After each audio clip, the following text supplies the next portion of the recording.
Hi everyone, welcome back to Babylon Irons. You have Sloth and myself today, and we're going to be talking about the Ipswich game. Last game of the season, purgatory is finally over. We can now enjoy our summer until the window opens and DS gets into full flight, trying to negotiate deals and trying to bring in new players. But Sloth, how do you feel about the season and the fact that it's finally ended? I'm so relieved it's over. Like, it's just such a disappointing season. And I think, look, if you look at it from a purely objective point of view, I think everyone felt really confident with the business that we did in the last summer. On paper, it should have been really good.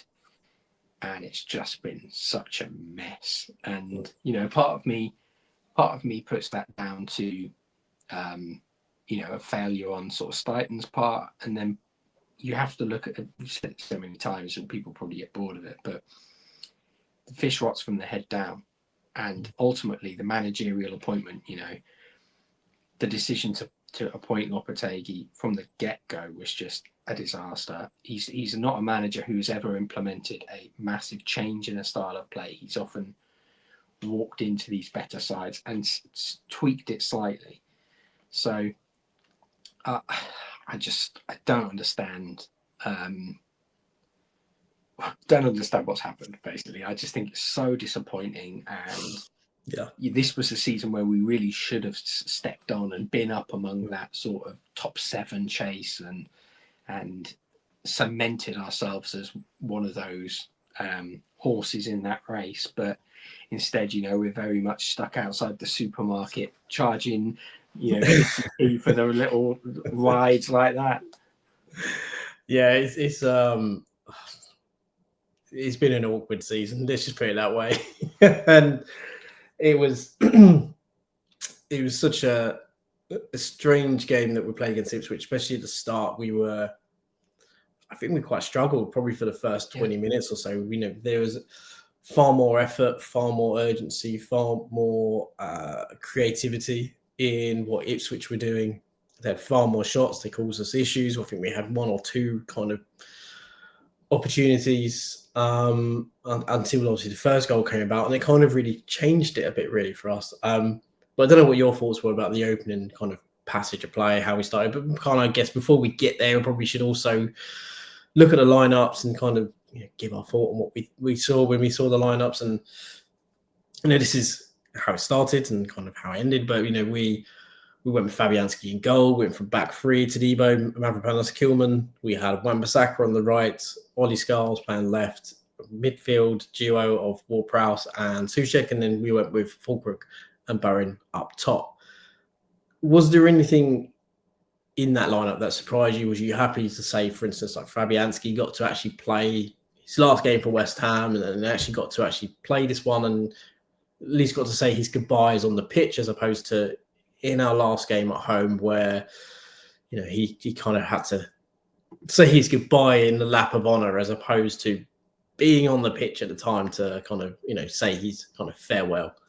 Well, I think that's something that we covered in the last episode. And I said we should just put Fabianski in. It's kind of a dead rubber for us, but I think when you look at that lineup, it's again, we subbed Cresswell on. But I also kind of look at the form and I think, Mavropanos had a good game.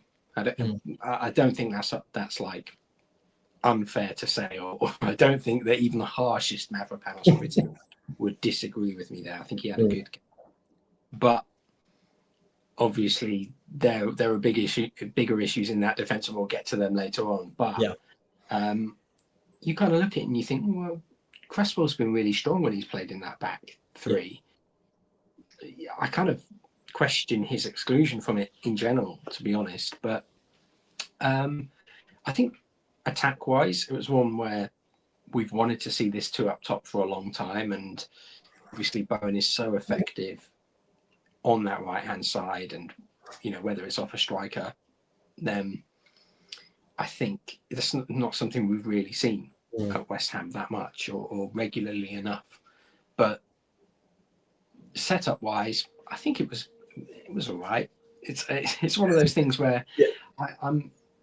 I'm so skeptical about who is going to be here next season. I kind of don't get too excited about it, because I look at Alvarez and I already think he's checking out and putting his feet up somewhere else. So it's an interesting lineup, and it's one that you would have expected to win that game regardless, to be honest. Yeah, no, with all due respect to Ipswich. No, it's fair. It's quite a. There's a lot of resources, shall we say, put into that team. So we should be beating a team like Ipswich. No disrespect to him. It's been a very tough season for them, probably at a very steep learning curve, obviously with a very steep drop back into the Championship for them. I thought they played pretty well in the first opening 20 minutes or so, and there was the positives I can say from us in that period was there did seem to be at times some good link play between Fulkrug and Bowen. They were looking for each other and trying to play off each other. And it was kind of the only bright spot. There was a lot of pressure from Ipswich. And then the goal happened, which absolutely came out of nowhere. It was such a nothing, but it was created by Bowen being alert and essentially getting blindside. And apologise for the quality of the pictures. For some reason, they haven't come out great. But, look, we're kind of marking off the key players here. You've got I think it's Macy for Ipswich. You can see on the bottom left, you've got O'Shea telling him to pass it back to the keeper. Greaves is in a position where he can also receive the ball. But what he's not aware of is Bowen on his shoulder, who's come away from Leif Davis. He's coming in and trying to kind of track in and essentially put pressure on a pass. And if the pass is weak, put himself in position. But Ward-Prowse, I'm gonna praise him and I'm going to criticise him at the same time. Not in this move, but in this game, he shows the good thing, and he definitely showed the thing that winds me up with Ward-Prowse in this game. In this instance, really Ipswich they're safe. It's just a restart from a throw-in. They're in a good position. But what happens is the pass is short. It's not played into the feet of Greaves. And I have to credit Alvarez. He does well to come out and pressure. So he kind of, forces that back. Fulkrug is covering a pass, so they can't make that pass into O'Shea. There's no pass, or there was no pass into midfield, because that's where Ward-Prowse was kind of shadow marking their midfielder as well. And if you look at Greaves, he's looking at where the pressure's coming. He's looking at Ward-Prowse. He's thinking that's where my pressure is going to be. So when I get the ball, but he's completely unaware of what's behind him, and the Ipswich players just have not told him. And Bowen then manages to get onto the ball. Ward-Prowse does incredibly well. He reads that Bowen potentially going to get this, and he needs to get himself in a position where he can be an asset to Bowen, where he can support him and potentially get an opportunity on goal himself. And I say Greaves was completely unaware of what's happening. It's an oversight on his part, not checking his shoulders, not checking his blind spots. But again, his teammates left him high and dry. It was a terrible pass. And a lazy pass, really. Just coming into the end of the half, it's not the time to be making that type of kind of mistake. And Bowen is great, because when he actually receives it, he takes a very quick look to see where Ward-Prowse is. So when he gets into this position, all intents and purposes, the Ipswich players are thinking he's going to have a shot. He's shaped to have a shot. He's not looking around at players, because he's already kind of mapped out where Ward-Prowse is going to be. And again, Ward-Prowse does well. He continues his run, gets into the space, and it's then just a really nice pass across, and it's just a simple side foot into kind of topish corner.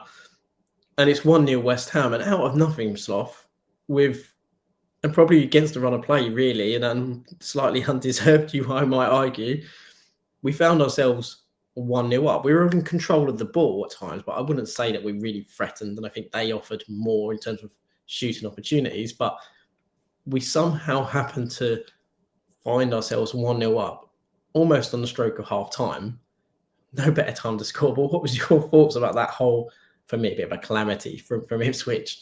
Well, I think this is where Ipswich, and Greaves is someone that we've been a big fan of for a long time, and I think he is a he's still got the potential to be a very good Premier League centre-back. I think the issue that Ipswich have found is that although they've spent a lot of money in the summer, I don't think they've quite expected the gap in quality. And, they've tried to play a very specific brand of football, which I think it's not only difficult to recruit for, it's also a case of it's difficult to apply in the Premier League when you're playing against better opposition. And there will be moments like this where your players aren't fully switched on, and that's what happens with Jacob Greaves. It's a case of he isn't switched on to Bowen. Bowen nips in, and he has the pace to take it away. And it's that quick decision making that puts us 1-0 up. And just to go back to James Ward-Prowse, he does so well to read what's going to happen and give the option of the pass to Bowen. And it's something that he did time and time again in the first season, where he was really performing well for us at times, particularly towards the start of the season. But it's something that I've seen less of when he, as a whole, we've been such a negative side. And this is the type of goal that I would expect West Ham to concede. And it is. I'm pretty sure you could point to an instance this season where we have conceded a very similar situation where we've cheaply given the ball away either in our half from the halfway line, and the team's been clinical. Our defence disappears into nothing. Well, I know it's a bit of a cliche, and people might disagree about communication on the football pitch as a whole, like obviously language barriers these days and all those kind of things, but shouting and communicating with your backline is one of the most important things. And this is just a case of Jacob Greaves doesn't get the shout. And I, as cliche as that is, because you can say the centre-back should always be aware of what's happening around him. They should. But at the same time, you expect a bit of a shout. And but it's also, and it's the old conversation point of a striker. Every good striker they always say, I want to see, if I can see the name on the back of the shirt, I've got him. I'm in control of the situation, because you are completely in the blind spot. The defender is going to look over his left shoulder, going to look over his right shoulder.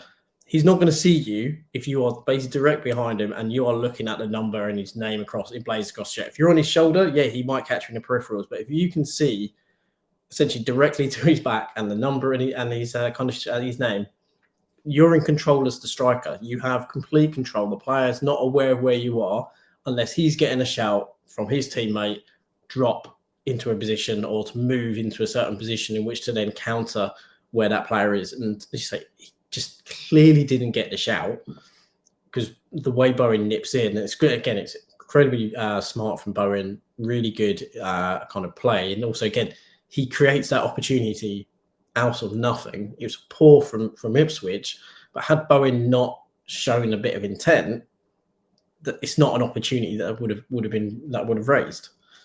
Well, we almost saw a very similar goal last week in terms of it's the decision making of a team against Forest when we concede the opener. It's the decision making to try and play a certain way that impacts you in these very top leagues, and I think for Ipswich they've just had that too many times this season. And I hope that they come back up. They have a good season next season. They come back up, because Ipswich is a wonderful club.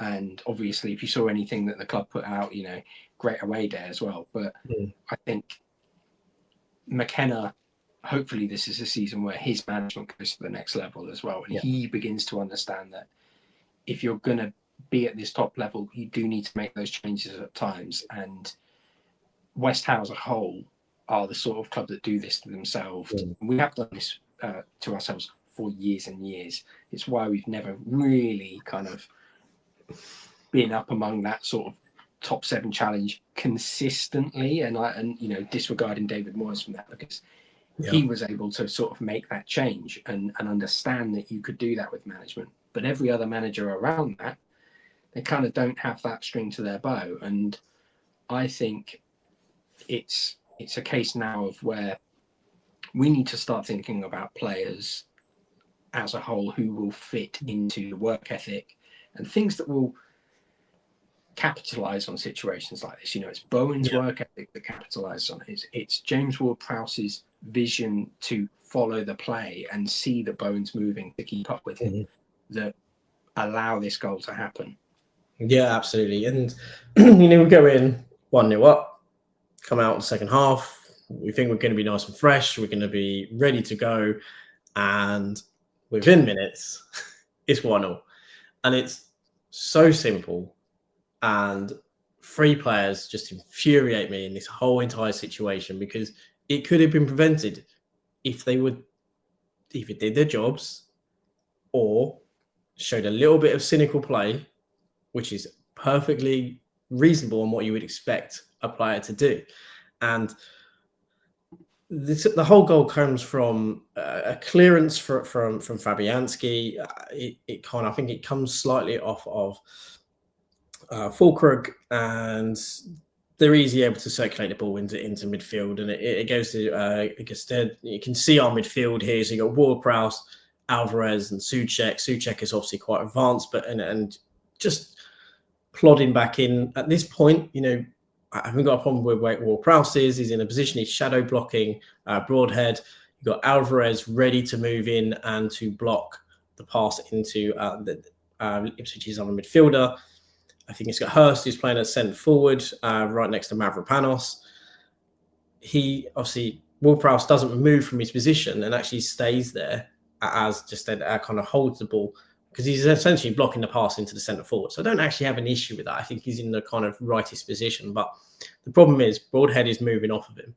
So arguably what we needed was Souček to get in quicker, and then we could have moved over as midfield. But because of Souček takes a while to get in, it does mean that midfield 2 are slightly exposed in this situation, because it is a 3-on-2 that they have in this position, which means they're able to essentially manufacture an opportunity into space.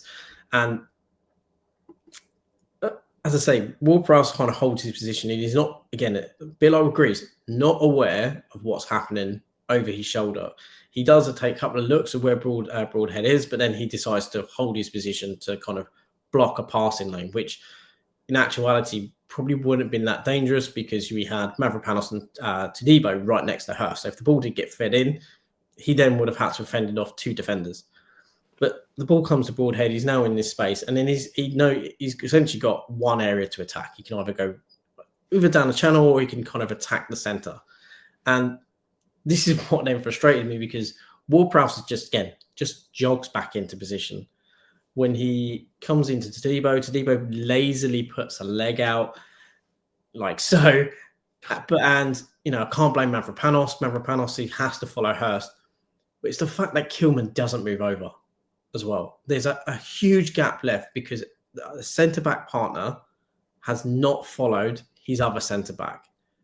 Scholes is in a decent position in terms of relation to Kilman. If Kilman moves over, Scholes moves over. It's those distances. And that's been the problem with West Ham this year, that when a player has to move, other players are not coming in. And as I say, with Ward-Prowse, in this point, he just jogs back in a position. You can see just in that image, and that's still alone. Look at Alvarez. Now, Alvarez was ahead of him because of where he moved up to, but he actually tries to sprint back in to close the gap, which is what makes it more infuriating, that Kilman's not sprinting across to try and break that danger. Well, Prowse hasn't sprinted back into position when Broadhead is there, or in that situation when Todibo goes up, there was an opportunity where he could have clipped his ankle and taken him down. He doesn't do it. As I say, Kilman doesn't sprint across. Alvarez is the only one who has tried to sprint back into position, and he was ahead of all of them. And as a result, he ends up getting good space, and he then fires a really good shot low into the bottom corner, and it's, Fabianski can't get there. I don't think Arioli gets there either. Not having to get Fabianski, I don't think he had any chance with it. But it's just that situation again. You look at that gap between Mavropanos and Kilman. They're meant to be part of a centre-back pairing, or a triumphant. But it's those distances. Why has he not moved across? Scholes is in such a decent position that he could move across and cover the Ipswich player. We can see in the top right hand of that picture. And it's those things that have plagued us all season. And I know a lot of blame was put on Todibo, and he was lazy, it was terrible. But there were so many other little issues in there. Like I say, with Ward-Prowse is ability to get back in or willingness to get back in, with a willingness to make that cynical challenge that we see other teams would do to prevent that player from advancing. Kilman not even kind of moving with Mavropanos and pulling Skulls along to again ensuring those distances are small. We just created this problem by really, in my opinion, lazy play. And the only player in the situation is Alvarez, who has actually sprinted, but he's in no position where he's going to even impact it because of he's had to go and press a potential pass route earlier in the move, and then we're in this position where the gaps are so big and pronounced that we give Ipswich an incredible opportunity in which to have a shot, which then resulted in a goal. I think when you look at as well Todibo, I mean, for me, the defensive positioning is all wrong. However, you don't expect your centre back to just show him the way into the middle. You don't expect your centre back to just bend the knee and let the man go inside and take a shot. It's terrible play from Todibo, and I might sound a bit harsh on this, but first of all, he looks overweight. He looks completely unfit. He's not been able to play a full 90 minutes for a good 95% of the season. It's not good enough for a professional athlete.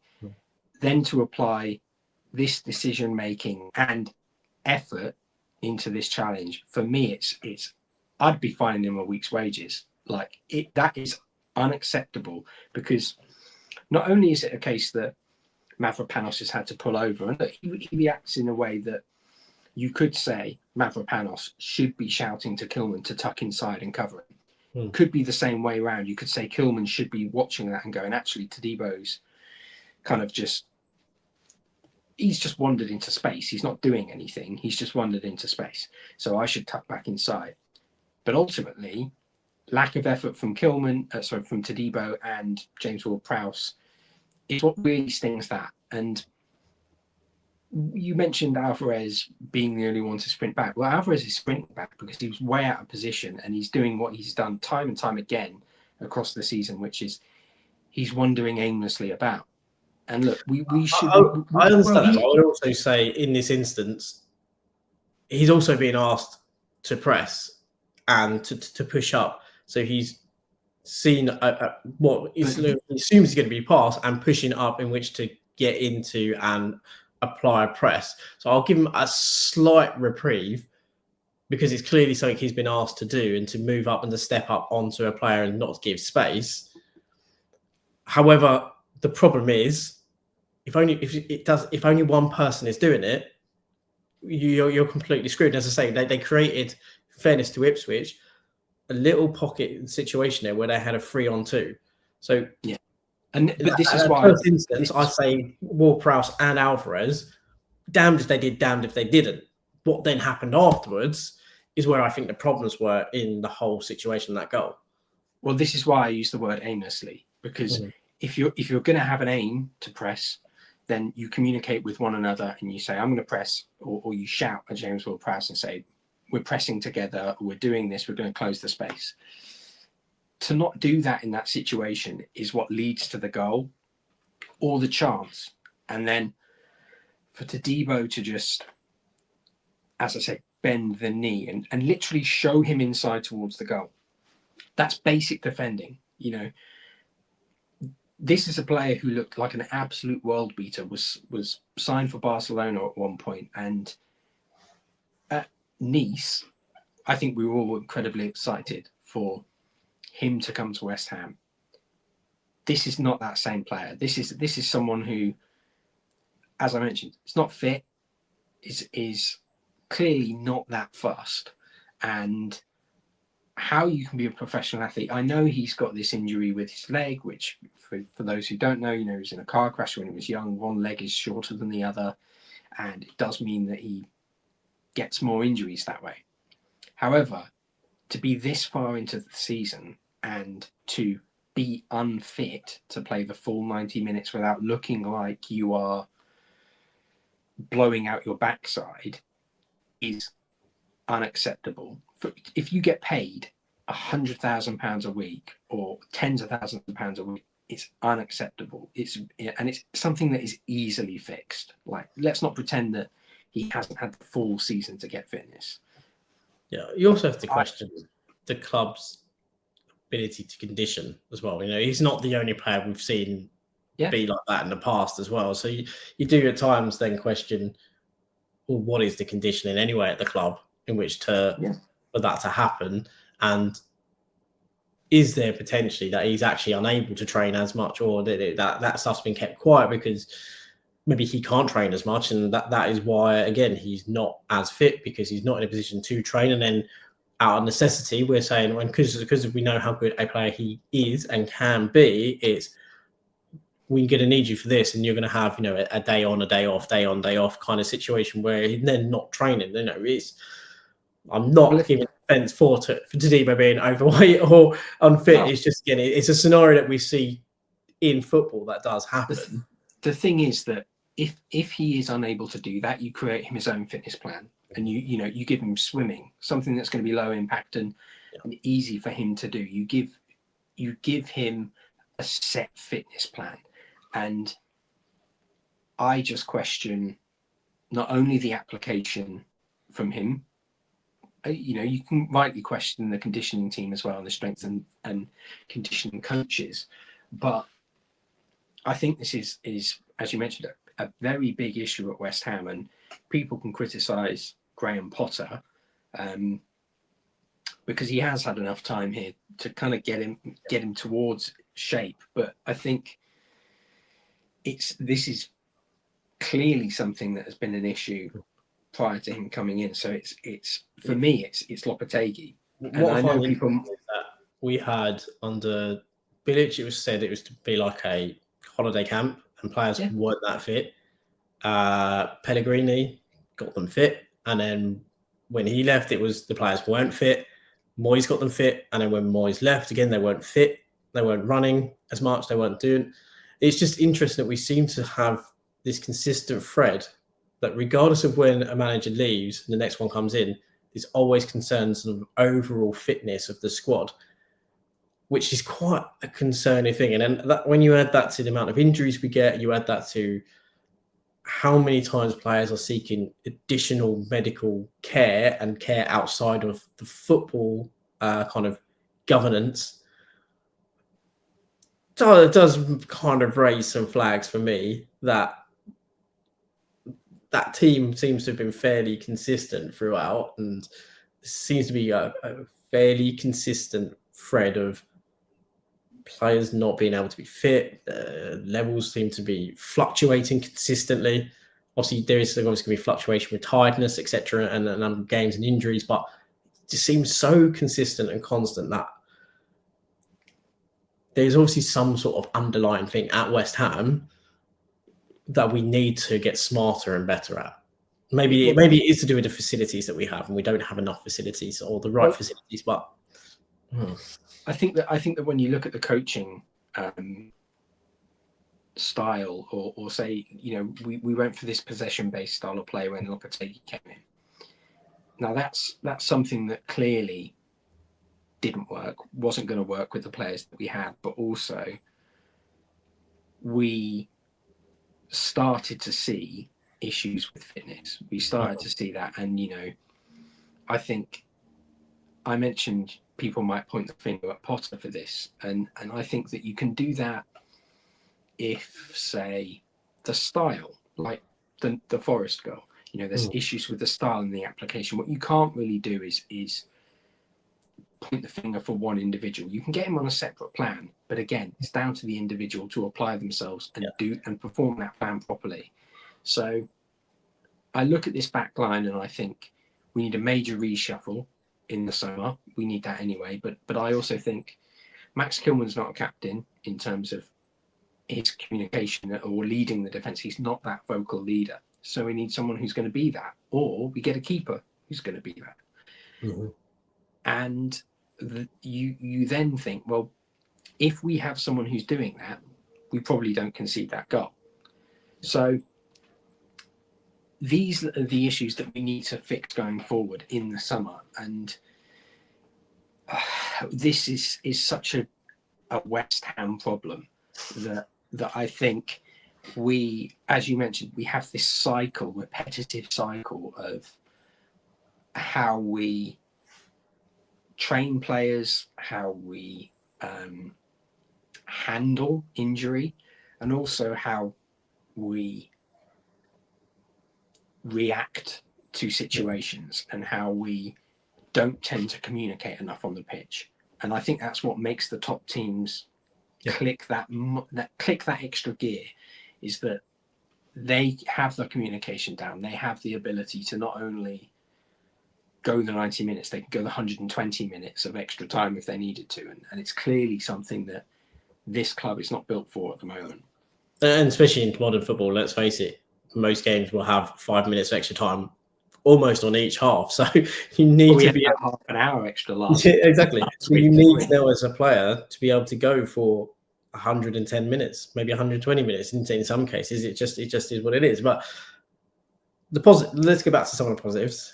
We did score 2 more goals, but it was only 1-1 for around 5 minutes, and what a goal to break the kind of that deadlock. And it could only really be Bowen, to be honest, to get it. But one of the things that I liked, and again, we see it in patches in games, and he's trying to formulate it, and it is at times coming up, is instances like this.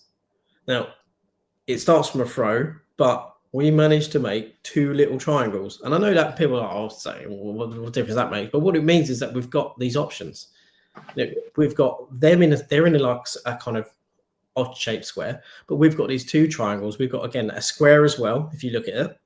So, and we're slightly offset to theirs. But what it enables us to do is to make some passes. Ward-Prowse gets the ball, feeds it into Bowen, who then puts it in with pace into Wan-Bissaka, runs on to meet a ball as well. So again, it's Wan-Bissaka manages to kind of lay it off. He moves off to one side to drag a defender with him. Alvarez is in a good position. He's also looking as to where space is. He's then going to move into space as well, which again creates an opportunity for Bowen. So he removes himself from an area where Bowen wants to go. So he creates that space for him, as well as Wan-Bissaka, by moving it into a position. As we can see here, Bowen gets the ball, get the defender. The defender is anticipating that he's going to try and play in that gap between the kind of centre midfielder who's next to Alvarez and then the centre back who's towards Bowen. He thinks he's going to play it in that channel between them because that's where Alvarez is running. And logically, that's where most times the player would put it. But Bowen obviously spots that unbalance or disbalance that he has because he's looking to kind of go to that side, and then he moves the ball out, shifts it over, takes it further in field, and then he unleashes a thunderous shot, hardly any backlift, absolutely smashes it into kind of middle kind of height, the goal on the right hand side. Keeper had no chance. It was such a good hit. But also, again, you look at in the box, how many times have we seen West Ham have, quite frankly, it's our defensive midfielder in the box. We've got a centre forward in Fulkrook, who's pretty much towards the penalty spot. We've got Souček at the back post, and then behind that, we've then got Ollie Scarles in the box as well. Those are the things that we are seeing in these kind of peaks and troughs with Potter as well, where we're now getting players forward. Yes, we've struggled to score. Yes, we've struggled to be consistently creative, but we are trying to get numbers forward. It's just that at the moment, I don't believe we've fully grasped as a team the processes and the kind of actions that Potter wants to do. And it's these little peaks and troughs, and it's these little kind of moments where we are showing we are adapting, but it's just moments. But this was one of those ones where I think that was very much what Potter is wanting to do and wants the team to kind of emulate consistently on the pitch. Yeah, no, I completely agree. And I think when we look at, say, West Ham teams in the past, throw-ins have been a bugbear of mine for years. Yeah. The lack that of movement. in the short corner. That in the short corner for West Ham. It's just the two things. They're like the two bugbears that I think when you look at what we're doing, and the difference that they can make. This is a prime example of where a quick throw-in can really change things, or good throw-in, good movement from a throw changes things. And we even saw that in the Conference League final, and we still didn't pick up on it and do that when Bowen ran onto that throw. Yep. It's a case of that right side has been the saving grace this season. It has been the thing that has kept us up. And when you look at that balance of play, the fact that, as you mentioned, Bowen picks up so quickly on just that little indecisiveness from the defender where he is unbalanced and decides to cut inside and have a shot. That's the kind of thing that Bowen does so well for us. And it's why I genuinely think he's just on that brink of world class, where if he keeps putting up these numbers, and people will say, oh, because he's not named Gerardinho Bueno, he's not considered to be this great footballer because he's not aesthetically pleasing with a slit in his eyebrow and bleached blonde hair. He's not considered to be one of the top right wingers in the country when he really should be. And that's a great example of his work rate and his intelligence to know that he can have a shot, and he's got that extra second of where he's planted the doubt in the defender's mind where there is that imbalance, and he's got the ability to beat their keeper from there. These are things that his 22nd goal contribution this season. So 13 goals, 9 assists over the course of the season, which I believe is the best from an English midfielder, or at least winger. I'm pretty sure it trumps. I'm probably am wrong, but I'm pretty sure it is more than, say, out of Saka, and I'm pretty sure the likes of Madueke, who have got in ahead of him in the England squad, he has contributed at far more goals and assists, and he is in a far superior team. Obviously, with Saka, he's had an injury, so that fair enough. But Madueke, for example, who's got in ahead of him, is in a far superior team to West Ham, because the league suggests that. And yet, Bowen has put up those numbers in a much inferior team. Again, I'm just saying it based on the league, and still not considered for England is mind-boggling to the point of it's like the old school England way of it depends on who you play for. Yeah, and I think this is something that we see with Foden. Foden in particular, a really remarkable footballer when he plays well. Consistently picked for the England squad when he does not deserve it, and consistently taking an opportunity from a player who is hungry and is going to work hard, is going to put himself about, whereas Foden's got so complacent in the England squad that, I know we're going off on a tangent here, but these are the sort of players that we need at West Ham. We need players with the right attitude, and I kind of caveat it with Kudus, where Kudus is showing those Foden traits where it's complacency and lack of application, the final decision making, and things like that, which massively impact his game. And obviously he gets the third goal for us, but the issue is that he still runs down blind alley, like these blind alleys, and he is still not releasing the ball when he should be. And you can have the best season in the world, if you follow it up with a stinker, you're never going to be regarded as one of the greats. And I think that for us, Bowen is consistently showing that he's a West Ham great already in my mind, but he's going to be one of the best ever West Ham players when he leaves this club, like whether that's through retirement or if he does get the move, which ultimately his performances deserve. He deserves to be at the very top level and get a chance at the very top level.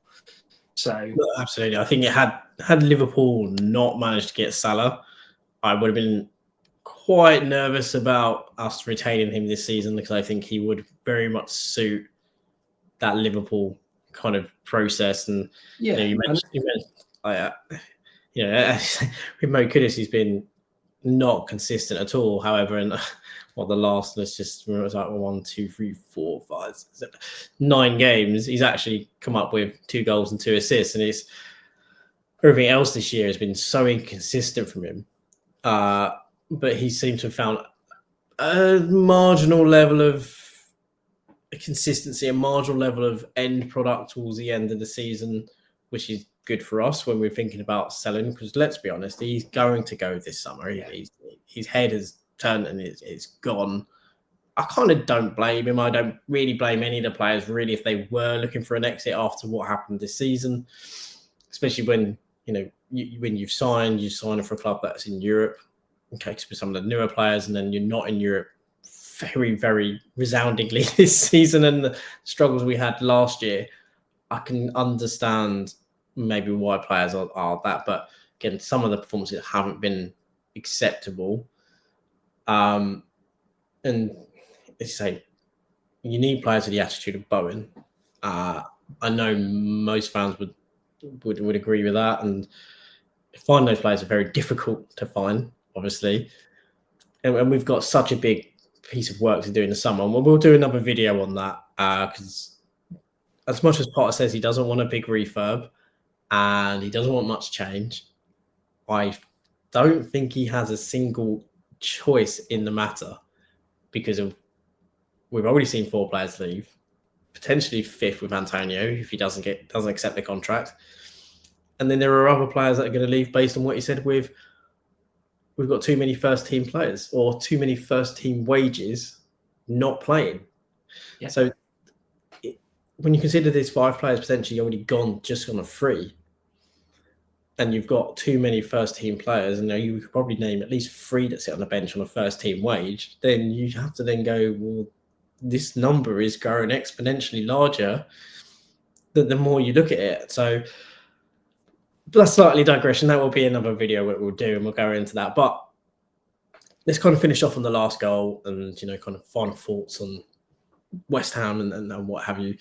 But one of the another 2 players that probably are going to leave this summer are involved in this goal, and it's a loose ball in midfield, and fair play. Rodriguez goes in strong. I think Jack Clark, basically, he pulls out of it. He doesn't want any part of that challenge, really. He goes in pretty kind of sheepishly. Rodriguez wins the kind of the ball and essentially manages to lay it directly into Kudus, who basically then has a free run. One, mainly because they can't catch him, quite frankly, but also what I did like about this situation was Rodriguez isn't just happy just to pass the ball and then let the game go. It's 2-1. It's the 86th minute. There's no real need for him to do that, but he shows urgency. He shows desire to get up there with Mo Kudus. Obviously, you can see on the top left-hand side there's Bowen, as you would expect, up there as well.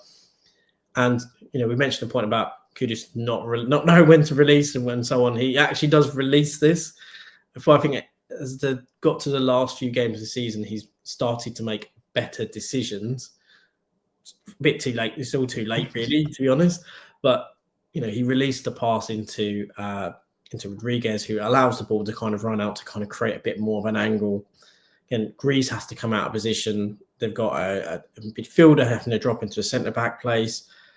They're all kind of out of shape again. You've got Leif Davis is just kind of getting back into some semblance of a position, and Kudus is able to, because he's got enough time and space to take the ball on his left, knock the ball out of his feet to set himself, and it is a damn good finish, in fairness to him. And again, he gets a lot of whip on this, a lot of power, and takes it round the goalkeeper, who had literally no chance in saving this. It was a really good finish. It was a good goal again from how we kind of got there.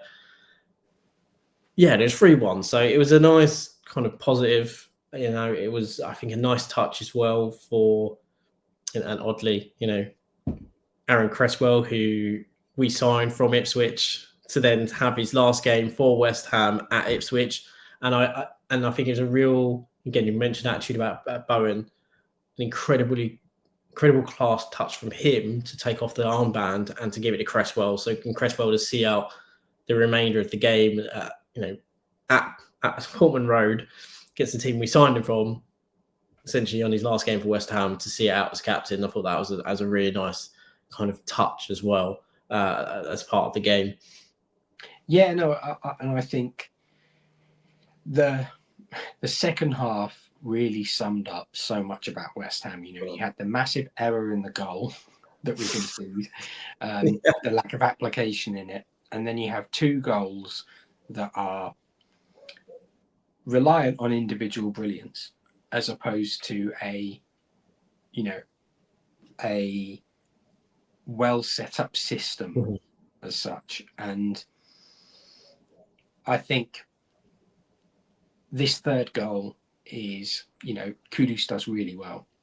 This is the Kudus that we saw last season. It's a very David Moyes-esque goal, wasn't it? It's a goal that we scored in transition. It's what goals that we were scoring consistently. Very much like the goals we tended to see from Lingard actually was very similar to this kind of situation.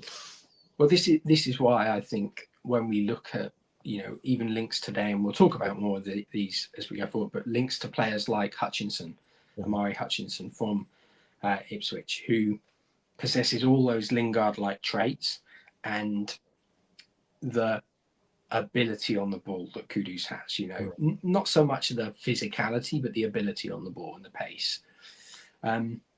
These are things that are going to be key elements for us in the summer. Signing players who can do that and can cause not only issues on their own, but create space for players like Bowen, create players for the Kudus replacement. And I think when you look at this goal itself, as you mentioned, Rodriguez deserves a fair amount of credit for his role in the goal, keeping up with play, and that's not something we would have said about Rodriguez. Yeah, no, exactly. We often moan about his lack of pace, but he actually showed. And again, it's just good to see when players are putting in that level of urgency. They're trying to get up with play. In the 86th minute in the last game of the season, yes, he's probably going, but he's still trying. He wants to at least go out with a good impression. And again, it's been a good, solid priority. I need to get forward. I need to join in with this attack. I need to ensure that we see out this game and maybe create an opportunity to score. Exactly. And, the individual ability from Kudus here should not be overlooked. And, as much as we've kind of criticised him on this, rightly so, he deserves criticism this season. The speed with which he turns and hits this shot, such little backlift on it, and still gets the pace and the whip that you mentioned, the curl to go past the keeper, is fantastic. That's what we saw from Kudus last season. And, this is the sort of goal that a team that is picking up confidence or playing against, let's face it, not the best team in the league, but a team that kind of towards the back end of the game, I felt looked like they kind of accepted their fate. I don't think that's unfair to say, but were giving us that little bit of extra time to play the extra passes and get those Olays going. It's not something we have the chance to do much. It's not something we've had the chance to do this season. Not at all. and I think that's where teams capitalise on it and they make it 3-1 instead of 2-1. And I know that's something that Potter's teams have been criticised for in the past, where they don't quite add that extra goal to get them safe. Well, XGFC, wasn't it really, when he was at Brighton? Yeah, and if we want to be critical of stats, I mean, the ratings for these players in this game, I don't know how some of them are. But, I mean these wonderful ratings right here. I mean, for me, I think Mavropanos was our best centre back. Yeah. But Alvarez's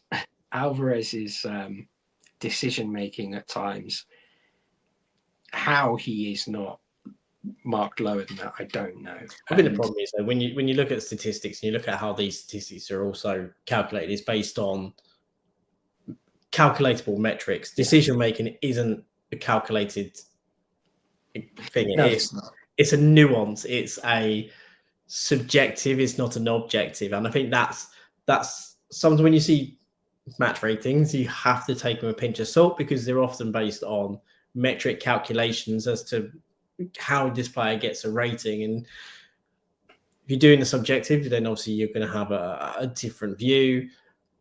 And that's why ratings is always interesting. Why I tend to stay as well clear of them as I can, because they're influenced by statistics, which is kind of right because it removes bias and all of those things. However, like you say, it's those other little nuances in games which actually aren't measurable, aren't calculatable, and as a result, actually do and can sometimes bring down a performance in the eyes of those watching, because there are things that simply that statistics and metrics cannot pick up on, and that's the human element of football. Kudus is the perfect example of this, where you're looking at sort of, his take-ons, the number of take-ons he's done, how much he's progressed the ball for us. It's all well and good. However, when you look at where he's running and where he's taking those players on, it's meaningless as opposed to like us actually getting results. He's often down blind alleyways, as I mentioned, and often sometimes it's towards his own goal. So you kind of have to take these things with a pinch of salt. And I think when we're honest about it, the only players who can really hold their heads up high, I think, this season as a whole are probably Souček, Bowen, and Aaron Wan-Bissaka. Yeah, I completely agree on that. I do think they're the only players that can have any level of pride. Maybe Ollie Scholes, fair play, because he's broke into the team this year and had a couple of good performances, as a young lad. But by and large, from the actual senior players, I don't think anyone can really look back and say, you know what, I've done my best out there this season. I think those three have. But yeah, I think what I did like about the game at the end, just to be somewhat positive, was that we did have Fabianski on the pitch. We did have Cresswell on the pitch. And yes, we've been critical of these players. I know it might seem like we're being hypocritical, but we're going to be critical of players. We've been critical of Kudus as well, and over the times and so on, the players that we have liked, and Greaves is a player we liked, but we've also criticised him in this one. But they're players that have given a long line of service to the club. They've been brilliant for the club by and large, either on or off the pitch, or even both in pretty much most of the cases, I would say. And it was nice for those three to see out their last game at West Ham, to be able to go over to the away fans and to have that moment as well and say goodbye. I think is great. And to end the season on a win after what was a terrible season, to somehow find ourselves in 13th, 14th place above Wolves, who had a phenomenal month or two where they were just incredible, to be above Manchester United and be above Tottenham. It just sums up the craziness of this season, that we somehow managed to turn it around. And I think there was a statistic which was around the number of points earned in kind of time period. And I think the points total that has been gathered by Potter is the same as what Moyes gathered, I think, in his first kind of 6 months-ish. I think, albeit in one more game for Potter. Let's hope that is a good omen and we have that same level of success. Let's hope that is an omen and a good one. But it was just kind of interesting, the kind of the points matching. Obviously, there's always going to be some sort of flare up around that kind of conversation. Not saying one's better than the other. It's just an interesting statistical fact. They have the same number of points, but obviously one game extra for Potter in the same kind of time period, which is just an interesting kind of dynamic to go into next season. But Sloth, any last words before we sign off? Well, I think one thing that we really need to say is just a massive thank you to Fabianski and Cresswell for their amazing service. Soufal as well, someone who always gave 100% for this club, always the professional, has spoken so well and warmly about the club. And these are players who I think really deserve so much recognition from the fans. And, it's a massive thank you. for all that they've done. And I think quite often people forget that criticism of a performance or, say, attitude or individuals, it's not us hating. I know that's quite a common thing. My favourite movie is, well, one of my favourite movies is Jaws. Bruce the Shark looks crap. Bruce the Shark looks crap in moments. In nowhere am I saying that Jaws is a crap movie. You know, but that's what comes with criticism. And, you know, there are ways that you can critique things, and people don't immediately get their back up. And I think football in general is one area where people get so reactionary about it that when we've done so much criticism in the past, people take your praise and appreciation for you with a pinch of salt. And I think this is the time where you really have to look at it and go, regardless of what the opinions of someone or their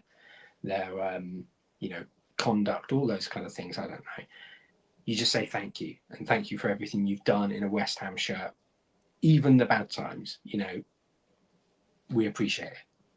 Yeah, absolutely. And we've got an old video that I filmed in Prague, so you know, it's a great win, and quite frankly, thank you to Fabianski, thank you to Sufal, thank you to Cresswell, and even in part Danny, because you were involved for that night in Prague. So everyone, it's been a tough season. It's finally over. We can move on.